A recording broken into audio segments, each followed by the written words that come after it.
This message is going to be focused on two things: treasure and heart. So, as I was preparing for the message, the Lord gave me such a beautiful and more powerful revelation that He created man and woman. And He created man and woman to actually complete one another and not to compete.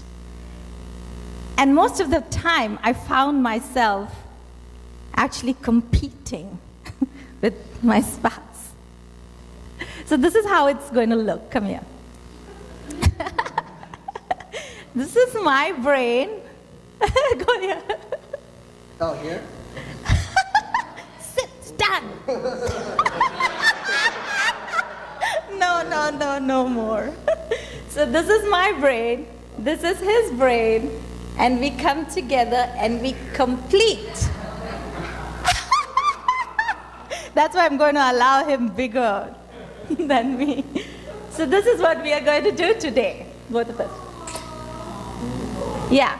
So since women, so we had to pick our topics, and I told you we're going to focus on the heart and the treasure. I chose the heart because I understood that women are more emotional compared to the man. And the man, his mind and heart and soul is to collect the treasure, bring in the wealth and the family, and make me happy. No. So, but that's where... So I chose the heart. And I wanted to tell you from where I come and why, and how my heart was conditioned, and why it is what I do nowadays. And I hope that this could be a new revelation to everyone, and you could gain something from this. I'm sure you would have heard it before, but you know what I'm going on thinking in my mind? I'm thinking Helen is going to translate for me. That's why I'm talking so slowly. That's the effect of the Chinese. Oh my God, help me, Lord. Sorry about that. That's why I'm like dragging, and then she messed with my brain. Okay, back to that. So this is how, Yes, Steve. No, Helen, go away. Yeah, so this is how I was brought up to focus my heart and my mind on my treasure. And being raised in India, we had a struggle with poverty. And that's the only thing that we could see. And we knew that we needed a remedy, we needed a savior, we needed something to overcome that poverty. And it was money. It was good education, and money would solve the problems. And then we realized, and all of us can agree with me on this, that what this leads to, more than a flu, being worried that the flu is going to destroy us, or, influenza, I say we are suffering from affluenza. That all of us want to be affluent. We want to be rich. We want to be wealthy. Who doesn't want to be rich? Raise your hand up. Don't give me that. Jerry just did that. So we all want to be rich, and we know it comes with a price. We know that it takes away our happiness. We know that when we are running for this treasure, how many things we forego and forfeit. Like, for example, I just jotted down a few points. A desire to have more and more. And that's what happened to us. Unknowingly, sometimes this can just happen unknowingly to you. When we came here to the US, we had an apartment, and we seemed to have been happy. But then we were like, we want a house now. And there's nothing wrong with that, right? It just feels so normal, because our hearts are already conditioned to desiring more and more wealth. And we think that's going to solve our problem. And before we knew it, we bought a house, and it was just getting full of things, like hoarding. And we didn't realize that. And the worst part is, now because you asked for it, Now you have to deal with it, and you can't get rid of it because now you become so attached to your material. So there's that danger. And then there's the insatiable drive to be more successful in our work without contentment. That leads no content, because it's the rat race, and we were taught to do that. Don't worry about whose toes you're stepping on. Just go for it and reach that goal of yours. Make sure that you get that promotion, and there's no contentment. So your life is like without contentment. And the worst thing, there's another thing that happens to us with this conditioned heart, is choosing career over family. And that's so sad. I mean, it really breaks my heart that we didn't understand what it meant to be a couple and to choose career over family. And then the other sad part is spending more hours working and less hours with the family, because that desire to have more is insatiable.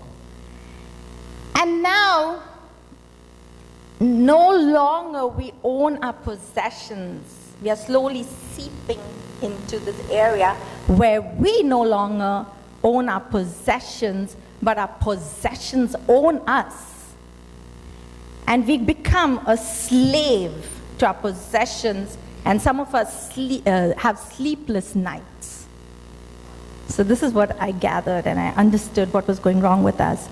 And Luke warns us in 12:15, beware, guard against every kind of greed, because that greed will consume you. And yet, every time as kids, we wanted to talk to my mom that we love this one or that one, or we were in love. We were so scared, because there's no such thing as that. Because then you lose out on a person with a proper job and who is, doing so well in life. And that's where our minds and targets and hearts have to be centered. Is this person going to bring a good income? Is this person going to take care of me? And that gave rise to all the arranged marriages.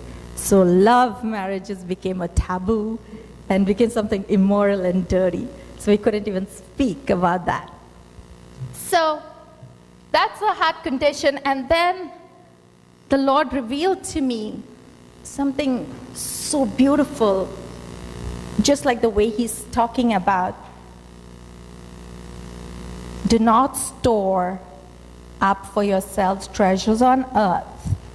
But He's talking about store up for yourselves treasures in heaven. And what that really means, this I'm going to let my better half, my beautiful Bala, speak. I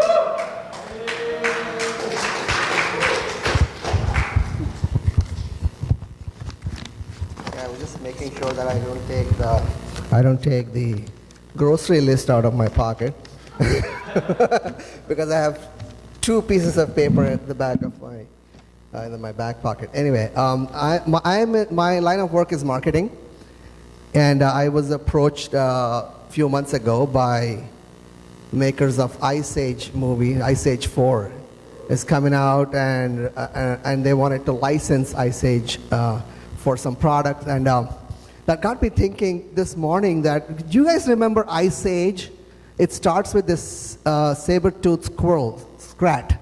It's like going and trying to get that acorn, trying to get the acorn and squirrel it away, and it's the whole idea of squirreling away. I just look at it and they say, deep inside, we're like that squirrel. We're always trying to squirrel away stuff, okay? Sometimes we're squirreling away actual money. Sometimes we're gathering power and fame. Sometimes we're gathering education. Sometimes we're, those of you who are in Chinese service, we also have this in Asian culture. We invest a lot in our children. In a way, children are also a treasure. So we're all trying to gather these things and kind of building them up, thinking that this is kind of a measure of our accomplishment, of what we stand for, who we are. And we speak highly of it. And so when Lord says that do not store up your treasures in earth, store it up in heaven, he's actually, he's not even questioning whether or not you have this behavior. He already knows you have the behavior of squirreling away, storing up. He is simply saying, don't store that here, instead store that there.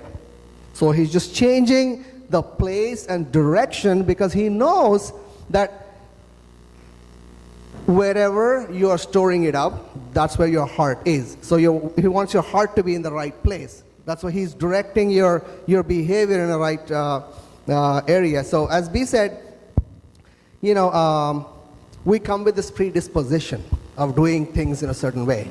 It's just tough to get away from. Even when Lord says that, okay, don't store up here, don't store up your treasures in heaven, we still think in terms of money. And it's easy to get carried away thinking that, okay, instead of putting your money in the bank, give it to church, so that's like depositing in heaven, right? So, or even you have people getting on TV and saying that you give $10 now and $1,000 will come back to you right now. So it's actually so wrong. Anyway, so that's not what it is. Even serving in church, your time, all these things, okay. In a way, this is good. This builds your relationship. But what exactly is a heavenly treasure? What exactly is a heavenly treasure? Treasure by definition is something that you pursue, right? Something that you go after. And you don't even actually know the full scope of this treasure until you find it. Doesn't it sound right? Like, if you're saying, I'm going to go pick up a gallon of milk, you already know how a gallon of milk looks. But treasure, if you see kids going in the treasure hunt, they don't even know what they're going to find, right? So the Lord came from his high place looking for his treasure. That is you and me. So people are the treasure. People are the currency of heaven, where you store up treasures in terms of souls. What Lord really is after, He sees what you do, he sees what you bring, what you contribute, what you pitch in, and what you tithe. That's all great. But Lord's heart is after souls. He is a lover of his children, so he is after souls. His currency is people. So when you talk, he's interested in what color you paint your bedroom. Yeah, he's interested in that also. I mean, nothing is too big or too small for him. But you really want him to get talking? Talk about his children. That's his treasure. That's what he's talking about. So when you talk about treasure, that's what he's talking about. So when people asked him, about should we pay taxes or not, his answer was pretty simple. Give to Caesar what belongs to Caesar. Give to Lord what belongs to the Lord, which is the soul. He is after us, right? So how do you store up this currency? How do you store it up? So I'm going to share with you some principles. And probably it's going to be pretty conclusive, like I was thinking actually. I don't want to get drawn into this whole formula recipe thing. So I'm going to give you 5 points, and that's it. You're going to be great with this 5 points. No, it's not meant to be like that. There could be more. And you can come up with 6, 7, probably 10, or maybe one of the points that I'm saying doesn't even apply to you. So I'm going to share with you 5 points on how to store up treasures in heaven. And if it speaks to you, and if you feel that that this is where, sometimes you shake your head and say, exactly, okay, that's what I already do. Or maybe something that, as I'm speaking to you, it speaks to me, right? So let me start with this. We are in the business of bringing souls to the Lord in the kingdom, right? So But as you go about meeting people, first principle, always put God above people and people above possessions. Okay? Does that priority make sense? Why? Until now, I was telling you, people are the currency. Why put God above people? Does it make you like religious, like you're not ignoring people? Actually, no. Because if your relationship is right with the Lord, you'll actually have the power and the right perspective of dealing with people. Because if you go out in your own power and try to invest in people, try to talk to people, you'll get nowhere. Because that's what religious people do. If you are right with the Lord, you will see people from the eyes of God. You will see, and that will give you this immense power of love that you can actually look beyond many defects. You no longer pick your people, pick God's children because they look good, or they're popular, they got great sense of humor, or they make me look good, something like that. So you pick people because you see them as God sees them. So put God first. God above people. When Jesus actually said this, anyone who loves his mother, daughter, brother more than me is not worthy of me. By saying so, he's not saying that, people are not important. What exactly he's saying is just putting things in priority. You love me first, then I'm going to show you how you love them. Then there'll be no beating of that thing. There's nothing about that. You just love God first, and then love people next. And of course, you put possessions right after that. Let me have my water. Water first. I wish there was a bottle that says, whoever drinks this will not thirst again, kind of bottle. You don't get that water anymore in stores. So, never. So, people above possessions, obviously, this is more of what Bee was talking about. We have the natural disposition. We get, I remember this, when I bought a brand new van, I was so worried about how it'll get damaged or scratched or something happen. This is the problem with the possessions. The possessions own you. It can happen in many different forms, right? It can many different, but it'll happen. Don't you forget. It'll happen and it'll sneak up on you. You'll be giving more importance to possessions than people, and you won't even know it. Just watch. Okay, just watch when that happens. Always put people above possessions. And we had this incident actually some time ago with Pastor James's permission. I'm going to speak. Is that when we are running this church, we've been put in situations where, in order to keep the sanctity, security, or the general condition of this building, we had to think twice allowing people inside. And we had to, as a pastoral team, sit back and think, oh, that didn't sound right at all. That didn't sound right at all. But even the best of us are thrust in that position sometimes. Okay? You will be thrust in a position where you have to say, we have to put people above possessions. So that's first principle.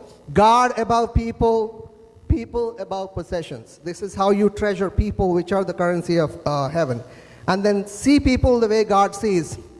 So why do I say that? Is because we also have a tendency of predetermining people's qualification. Like, I was just sharing this earlier in the morning, is that when we are leading people to Lord, where we're looking at people, one of my friends told me that, oh, Bala, you have to look at this guy. He's so good. He's so sincere. He's such a gentleman. He's such a good guy.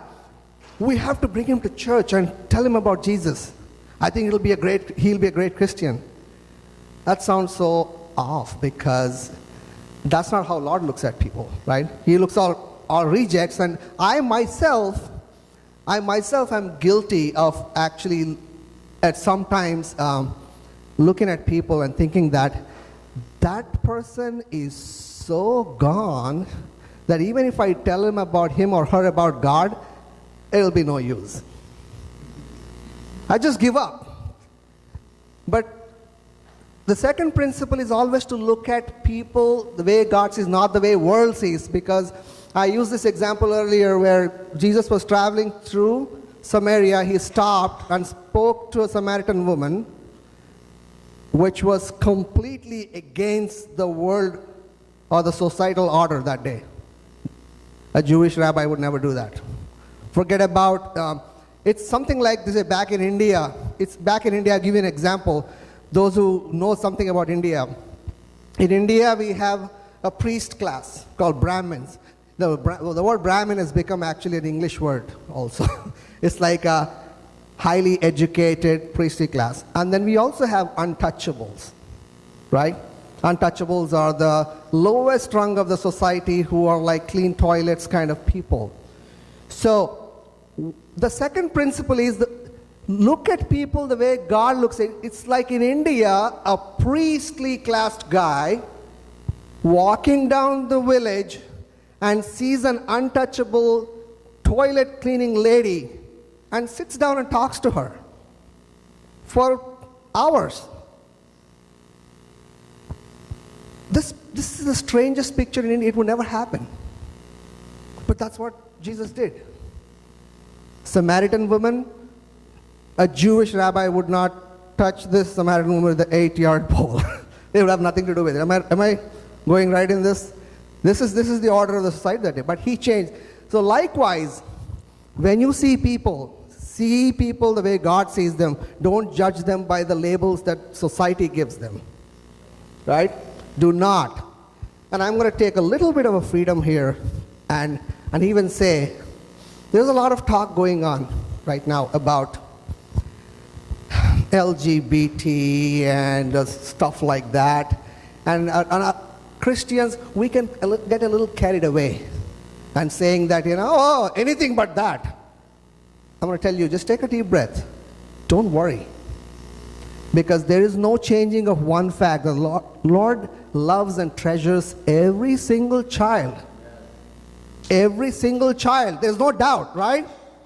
So I saw this reality show, and this lady, Caitlyn Jenner, was calling a church in Houston, and she wanted to... She was just pulling a fast one. She's just calling and saying, I wanted to come to this prayer service. And I want to come to the prayer service, and she says that, okay, who I am. I'm Caitlyn Jenner, and blah, blah. And anyway, that call didn't go well. But one of the guys who wrote the comments is that, hey, Caitlyn, last time I checked, all sinners are welcome in church, and you're no exception.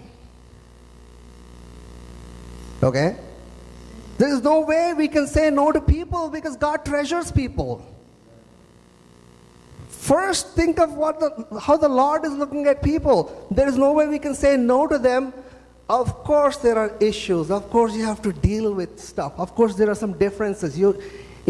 Of course, you have a discomfort with some people, the way they do things. Forget about these people. Within Christianity, we have differences of how we worship, don't we? There are some people who walk in and, why are you jumping so much? Okay, all right? Or, why are you standing still like a dead person? Okay? But we have this problem, but the thing is that you don't forget one thing. Lord treasures people. People are important. So bring them in, see them for who they are, don't judge them, and no one's too smart, too intelligent, or too dumb, too unsuccessful. Everyone's on the same page, right? Everyone's at the same level, right? And the third principle is recognize people for who they can be, not who they are. So, when Abraham was already, by today's standards, a great-grandpa's age without children, like he was there, and the Lord told him, you would be Abraham. Abram, you will be Abraham, father of many. Jacob, you won't be a heel catcher, You would be governed by God. You'd be Israel. Gideon, you're not the weakling. You would be a warrior, right? And there is so many examples where God just met people. He confronted and he said who they can be. He saw, he recognized them for who they can be, and he didn't respect them for who they are. He didn't see them as who they are. Why is that so important for us today? Because today when we meet people, we instantly size them up like that, okay? Oh, so you went to that university, huh? Okay. I don't think you even need a decent SAT score for that. So, okay, I'm going there. Or your job, or anything. We already label people like, I think we need to get to a point when we want to treasure people, we need to get to a point where we see the potential. Because we hear all the time people, what's a great testimony? What is a great testimony? Someone who's smart, intelligent, can figure out everything, and I say, I read the Bible, the whole thing makes sense to me. Here I am going to be a Christian. That's not a great testimony, man. The great testimony is someone who's so down and out and it has no chance, nothing. And someone walks to him and say, hey, God is calling you. And that guy comes up and turns the world around. That's a great testimony. That's how God is glorified. He's not glorified because some smart guy comes along and says, oh, this is what I'm going to achieve, right? So third principle, recognize people for what they can be, not where they are today. Like Warren Buffett says, when everyone's getting out, you get in. Okay, it's a good principle. You invest in people. When everyone's abandoning them, you don't abandon you. That's when you walk in and you step in it. And talking about investing, the fourth principle is invest wholeheartedly. This is where the world and the kingdom differs. The worldly investment principle is don't put your all eggs in one basket. As I put some here, put some there, don't know what's going to happen. This might crash, that might. In kingdom, you invest in people wholeheartedly. That means you don't have escape plan, you don't have this clause, you don't do something else, you don't say that. When you go after discipling people, choosing people, working people, pour yourself out completely into their lives so they can see. And they know when they see you, they give glory to God. Because it's not you who's doing it. You're incapable of doing anything. When they see you pouring out, they see, oh, you're doing this because of that guy. So I'm going to give glory to him. This is where all the glory points out, right? So invest wholeheartedly. Anyone who puts a plow on the hand will not look back. That's what the word says. Just keep going forward. And I want to also use an example of the merchant who saw this field where a treasure is hidden, and he sold everything he has and bought the field. The operative word is everything. He didn't just liquidate some shares and buy the field. He sold everything and bought. Why am I saying everything? Is not because I'm saying you just give up everything, you give up your job, give up your education, give up your family. That's not what it is. It's just where your priority is, what comes first. So this is what I'm going after. So I'm going to go after wholeheartedly, because beyond all this, what really is after what B was saying is the heart. If your heart is in the right place, you're seeking the right treasure. So put your heart into it and then pour yourself out into people's lives. And that brings me to the last point. I'm just going to do a recap. Put God above people, people above possessions. See people the way God sees. Recognize them what they can be, not what they are. Invest wholeheartedly. And the last one is, think of heavenly treasure as a bank where you always want to make deposits and never make a withdrawal. At least not intentionally. Okay? Once in a while you might just get a dividend check, just like that. That's okay. But thing is, don't walk up to your heavenly bank and try to make a withdrawal. What do I mean by that? Is that you invest in people's life, you pour out in people's life, but in your heart should be in the right place where you don't ask for any reward here. Okay? Not to say, be just came and counsel me here, is that Lord will exalt you sometimes. He will just bless you. As you are faithfully working, He will just give His favor to you. That is okay. But what is clear is that if somebody praises you, you already received your reward. What else is there for you waiting? Am I right? So this is the essential principle. But if you do something, try not to make a withdrawal from this account. Just deposit. This is how the heavenly treasure principle works.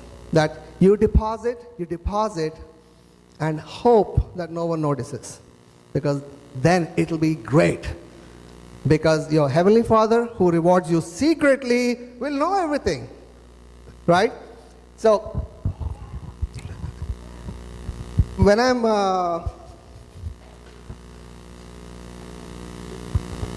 recently, we were talking to on the topic of Indians arranged marriages to my friend here, my friend who's like more like our adopted daughter, Srija. Arranged marriages, how Indian parents choose husbands for their daughters, or boys for their daughters, or the other way around, girls for their. This is an antithesis of everything that is. He's like, okay, that guy is educated, and he's got no sisters and no brothers, so he doesn't have to share the inheritance with anyone, and his dad is doing great, so he's got already some properties and everything, and he seems to be in good health, and they will go to great lengths. They'll say, oh, my mom and dad don't have diabetes, so this fellow won't have too, and like he's from the same family, and by the way, his uncle is a minister of blah blah, so that means he's got some power. So they will calculate everything, and we can easily look at this, and then we can say, stupid people. But tell you what, somewhere inside we're all like that, without even knowing. Subconscious, we make decisions every day like that. I made decisions the way my son picks up his friends. I mean, who's that guy? What does he do? Oh, he's going to college. Oh, okay, good. He's a high school dropout, blah, blah. But anyway, what I'm trying to say is that among all these 5 principles, whatever, there's a 6th principle, 7th principle, when you go out there and look for Lord's treasures, just think and love like the Lord does. He doesn't care about a lot of labels, a lot of things that this world has slapped on us. He does not. Most of the labels that actually weren't even there when He intended is something we created, right?